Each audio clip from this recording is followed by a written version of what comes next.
અમદાવાદ પોલીસનો એક એવો ચહેરો સામે આવી રહ્યો છે જે લોકોનું દિલ જીતી લે તેવો છે. આનંદનગર વિસ્તારમાં એક વૃદ્ધ મહિલા છેલ્લા 3 દિવસથી ઘરનો દરવાજો ન ખોલી રહ્યા હતા અને આખરે પોલીસને જાણ કરવામાં આવી. માહિતી મળતા જ આનંદનગરથી પીસીઆરની ટીમ તાત્કાલિક ઘટના સ્થળ પર પહોંચી હતી અને ઘરનો દરવાજો અંદરથી લોક હોવાના કારણે પોલીસે ફાયર વિભાગની મદદ લેવી પડી હતી. ફાયર વિભાગની મદદથી દરવાજો તોડી પોલીસે અંદર પ્રવેશ કર્યો હતો, જ્યાં 75 વર્ષીય જાગૃતિબેન પંડિત અશક્ત હાલતમાં જમીન પર પડેલા જોવા મળ્યા હતા.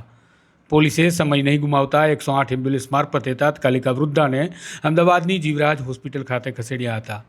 સમયસર સારવાર મળી જતા આ વૃદ્ધ મહિલાનો જીવ બચી ગયો છે, જે સારા સમાચાર છે અને પોલીસના દિલ જીતે તેવા ચહેરાના પણ સમાચાર છે.